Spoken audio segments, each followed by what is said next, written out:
Hi అండి. అందరికీ నమస్కారం. Welcome to Sunitharam. నేను మీ సునీత. సో, ఈరోజు ఇంట్లోనే పార్లర్‌కెళ్ళే అవసరమే లేకుండా ఓన్లీ 3 ఐటెమ్స్‌తోని మంచి గ్లోయింగ్ స్కిన్, మంచి అంటే మనకు పార్లర్ కంటే మంచి స్కిన్ టోన్ మనం ఇంట్లోనే జస్ట్ 15 మినిట్స్‌లోనే తయారు చేసుకోవచ్చు. అసలు మన పార్లర్ అడుగు పెట్టాల్సిన అవసరమే లేదండి. ఇంట్లోనే ఇంత ఈజీ అండ్ సింపుల్, అది కూడా అన్నీ home remedy, organic and natural remedies అనమాట. ఓన్లీ 3 ఐటెమ్సే అండి.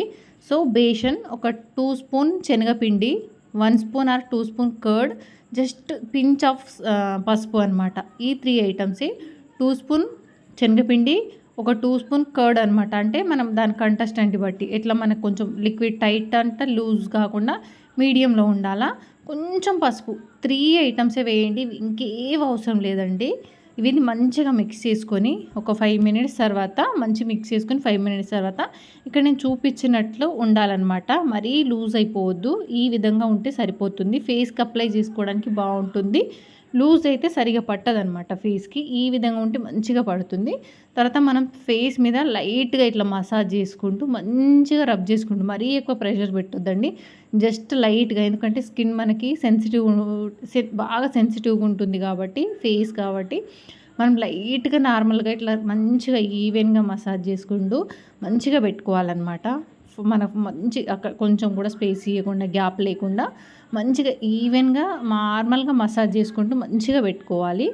ఇదంతా బాగా మనం అస్సలు ఒక వన్ టైం పెట్టుకోండి. ఇంకేమైనా గ్యాప్ వస్తుందంటే ఫుల్గా మంచి నెక్ కూడా మంచిగా రబ్ చేసుకుంటూ మంచిగా ఈవెన్గా పెట్టుకోవాలన్నమాట. అండర్ ఐ, మన పైన ఐ పైన పెట్టొద్దు. ఏ ఫేషియల్ అయినా మనం పైన పెట్టుకోము. ఇది హోమ్ రెమెడీ మన ఇంట్లోనే అండి. తల్ల మెరిసిపోతుంది. మీరే చూడండి వీడియోలో. మీరే చూసి కామెంట్ చేయండి నాకు. వాడిన తర్వాత, ఇది వాడి రిజల్ట్ వచ్చిన తర్వాత మళ్ళీ వచ్చి కామెంట్ చేయండి మర్చిపోకుండా.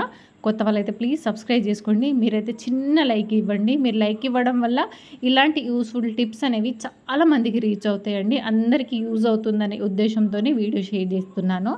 సో, ఒక హాఫ్ అన్ అవర్ ఉంచుకోవాలి కంపల్సరీ. ఒక హాఫ్ అన్ అవర్ లేదంటే 15 మినిట్స్ అండి. హాఫ్ అన్ అవర్ అయితే ఇంకా బెటర్ రిజల్ట్ వస్తుంది.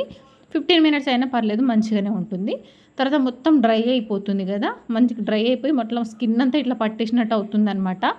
ఆ టైంలో మనం వాష్ చేసుకోవాలి. అది కూడా చల్ల నీళ్ళే, హాట్ వాటర్ అస్సలు వాడొద్దు. మనం ఇలాంటి ఏ ఫేస్ ప్యాక్ పెట్టుకున్నా హాట్ వాటర్ కాకుండా ఓన్లీ చల్ల నీళ్ళతోనే వాష్ చేసుకోండి. మంచి రిజల్ట్ అనేది ఉంటుందన్నమాట. మీరే చూడండి. మీ ముందే నేను అది మంచిగా క్లీన్ చేసుకుంటూ కడుగుతూ ఉన్నాను అనమాట ఫేస్ని.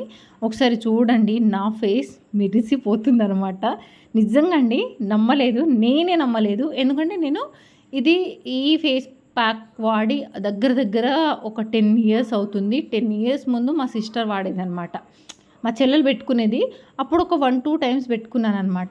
తర్వాత నుంచి చాలా గ్యాప్ ఇచ్చేసాను. అయితే ఈ మధ్య నాకు డార్క్ సర్కిల్స్ అనేవి చాలా ఎక్కువ అవుతున్నాయండి. నా వీడియోస్లో చూస్తే మీకే తెలుస్తుంది అనమాట. ఘోరంగా ఉన్నాయి డార్క్ సర్కిల్స్ అనేవి. సో, రేపు ఫంక్షన్ ఉంది కాబట్టి ఈరోజు ట్రై చేద్దాం ఆ ఫేస్ ప్యాక్. ఎందుకు ట్రై చేయొద్దు, ఇంట్లోనే కదా. నేనైతే పార్లర్కి అస్సలు వెళ్ళాను.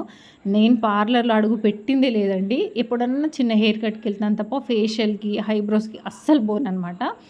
ఈరోజు ట్రై చేస్తే మిరాకిల్ జరిగింది. నిజంగా చెప్తున్నా. ఫేస్ వాష్ చేసుకుంటే మీరే చూస్తున్నారు కదా ఎంత గ్లోయింగ్, ఎంత బ్రైట్నింగ్ ఉండింది. ఇప్పుడు కూడా చూడండి, ఫేస్ అంతా ఇట్లా మంచి షైన్ అవుతుందనమాట. నా ఫేస్ నాకు ఇట్లా మెరుస్తూ ఉండింది. అంత బాగుండింది అనమాట. చాలా చాలా చాలా గుడ్. 100% రిజల్ట్ ఉంటుందండి. 100కి 100%. మీరు ఒకసారి ట్రై చేయండి. ట్రై చేసిన తర్వాత వచ్చి కామెంట్లో చెప్పండి.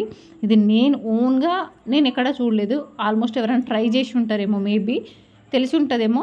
బట్ ఇదైతే నాకు తెలుసు, మా సిస్టర్ ద్వారా నాకు తెలుసు అనమాట. సో, ఇంకొకటి, మనం ఫేస్ ఏ ప్యాక్లు పెట్టుకున్నా ఏదైనా మాయిశ్చరైజర్ అయితే కంపల్సరీ. ఎందుకంటే ఫేస్ మనం పెట్టుకుంది మన స్కిన్ డ్రై అవ్వకుండా ఉండాలంటే మాయిశ్చరైజర్ కంపల్సరీ ఉండాలి స్కిన్కి. నార్మల్గా అయినా మన ఫేస్ వాష్ చేసుకున్న తర్వాత మాయిశ్చరైజర్ కంపల్సరీ అప్లై చేసుకోవాలండి. ఏ క్రీమ్ పెట్టినా పెట్టకపోయినా. మాయిశ్చరైజర్ అంటే ఏదో కాస్ట్లీ బ్రాండెడ్ అట్లా ఏం కాదు. జస్ట్ పౌండ్స్లోనే మనకు మాయిశ్చరైజర్ అనేది దొరుకుతుంది, పౌండ్స్ బ్రాండ్లోనే. సో, నేను అదే వాడతాను. ఆల్రెడీ డబ్బా చూసారు కదా, ఖాళీ అయిపోయింది మొత్తం. జస్ట్ కొంచెమే ఉండింది. రెగ్యులర్గా నా ఫేస్కి అది పెట్టుకుంటూ ఉంటాను. సో, మీరు చూడండి. అబ్బా, నేను ఏది పెట్టుకోలేదు.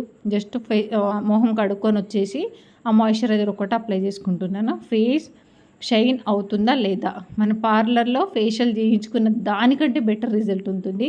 ఆ పిచ్చి పిచ్చి కెమికల్స్ అన్నీ రాసుకొని ఫేస్ అంతా పాడు చేసుకునే బదులు ఇట్లా ట్రై చేయండి, చాలా బాగుంటుంది. నాకు ఏది పడదండి, నాకు ఏవి సూట్ అవ్వదు, నేను ఏది చేయించుకోను, పార్లర్కే వెళ్ళను, థ్రెడ్నింగ్ కూడా చేయించుకున్నాను అనమాట. నేను జస్ట్ ఎప్పుడైనా హెయిర్ కట్ అవసరం ఉంటే అది కూడా ఎన్ని సంవత్సరాలకు ఒకసారి వెళ్తాను. సో ఈరోజు ఫంక్షన్ ఉందని చెప్పాను కదా, నిన్న ఫేస్ ప్యాక్ పెట్టుకున్నాను. సో ఈరోజు ఫంక్షన్కి అయితే రెడీ అయిపోయి ఇప్పుడైతే ఫంక్షన్కి వెళ్ళిపోతున్నాను. సో మీరు కూడా యూజ్ అవుతుంది అంటే కంపల్సరీ వాడండి. ఇది ఎలాంటి హార్మ్ఫుల్ అయితే కాదు, ఎందుకంటే ఇంట్లో వాడే వస్తువే, అది కూడా చాలా న్యాచురల్ అండ్ ఆర్గానిక్ అనమాట. ఇంకా నేను పెట్టుకుంది కూడా ఫంక్షన్ ఉంది, ఫంక్షన్కి వెళ్ళాలి అనేసే కదా. సో నైట్ పెట్టుకున్నాను, ఇంకా మార్నింగ్ కల్లా ఇంకా మంచి గ్లో ఉంటుంది. లేదా మనం ఆ డేలోనే ఈరోజు ఫంక్షన్కి వెళ్తున్నాము అంటే జస్ట్ ఒక 1 అవర్ ముందు పెట్టుకొని ఫేస్ వాష్ చేసుకొని రెడీ అయిపోతే వెళ్ళిపోతే ఇంకా గ్లోయింగ్ ఉంటుంది. నాకు తెలిసి మీరు చూస్తున్నారు కదా, వాష్ చేస్తున్నప్పుడు ఫేస్ ఇట్లా మెరిసిపోతుంది అనమాట. సో నాకు ఫంక్షన్ ఉందన్నాను కదండి. సో ఇప్పుడైతే మేము ఫంక్షన్కి బయలుదేరిపోతున్నాము. మీరు ఎవరైనా కొత్త వాళ్ళు ఉంటే ఛానల్ని సబ్స్క్రైబ్ చేయకుండా చూస్తున్న వాళ్ళైతే సబ్స్క్రైబ్ చేసుకోండి. లైక్ చేయడం మర్చిపోయి ఉంటే ఖచ్చితంగా చిన్న లైక్ అయితే ఇచ్చి సపోర్ట్ చేయండి. నా వీడియోస్ అనేవి చాలామందికి రీచ్ అయ్యి చాలామందికి యూజ్ అవుతుందని అయితే నేను అనుకుంటున్నాను. సో మీరు కూడా అనుకుంటే ఖచ్చితంగా షేర్ చేయండి, లైక్ చేయడం అయితే అసలు మర్చిపోకండి. మీరు షేర్ చేయకపోయినా పర్లేదు, లైక్ చేస్తే మాత్రం చాలామందికి వీడియో అయితే వెళ్తుందనమాట. సో ఇప్పుడైతే నేను రెడీ అయిపోయి ఫంక్షన్కి వెళ్తున్నాను. సో ఫంక్షన్కి వెళ్ళి అక్కడ నుంచి ఊరికి వెళ్తానమాట. సో ఇదే వీడియోలో ఒక రెసిపీ కూడా చూపిస్తాను మీకు. సో ఊరికి వెళ్ళిన తర్వాత నాకు ఎక్కడికి వెళ్ళినా పనులు అయితే తప్పదండి. యాజ్ యూజువల్ వర్క్ అయితే చాలా ఉంటుంది. ఎక్కడికి వెళ్ళినా నా చేత్తో నేను వండుకొని తినాలి. ఎవరికైనా చేసే వాళ్ళకి ఎక్కువ ఇదవుతుంది అంటారు కదా, వాళ్ళకే ఉంటుంది. నువ్వు చేస్తున్నావా, సరే నువ్వే చెయ్యి అన్నట్టే ఉంటుంది. ఎక్కడికి వెళ్ళినా చేసే వాళ్ళకి తప్పదు అంటారు పనులు. సో నాకంతే అండి, ఎక్కడికి వెళ్ళినా వర్క్ అయితే తప్పదు అనమాట. ఎక్కడికి వెళ్ళినా నేనే చేసుకోవాలి కంపల్సరీ అది. సో ఇంకా ఫంక్షన్కి అయితే వెళ్ళామా, అక్కడ నుంచి నేను మళ్ళీ ఊరికి వెళ్తాను. ఊర్లో పెళ్ళి ఉందండి. ఇప్పుడైతే అన్ని పెళ్లి సిరీస్ వస్తాయి. సో నా మోస్ట్లీ నాకు కుదిరినట్టుగా ఊరికి అయితే వచ్చామన్నమాట. దగ్గర 1 అవర్ అయింది. సో అప్పుడు ఆఫ్టర్నూన్ లంచ్ కోసం ఫిష్ కర్రీ చేసుకుంటున్నాను. ఇది చూపించేసి, ఇది ఫిష్ మా ఆడబిడ్డ పంపించింది అనమాట. సో దీనికోసం టమాటాలు వేయించుకున్నాను. చూడండి, ఆనియన్, పచ్చిమిర్చి, ఇక్కడ చింతపండు రసం వేస్తున్నాను. సో దీంట్లో కొంచెం ఇది ఉల్లిపాయ పేస్ట్ చేద్దాం. అదే ఎల్లిపాయలు వేసి పేస్ట్ చేద్దాం. ఇది కూడా వేసేద్దాం.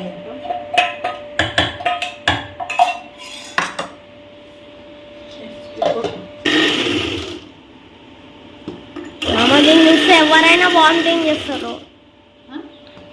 ఎవరైనా వామిటింగ్ చేస్తారు. దీన్ని అట్లా ఉంది మళ్ళీ వామిటింగ్.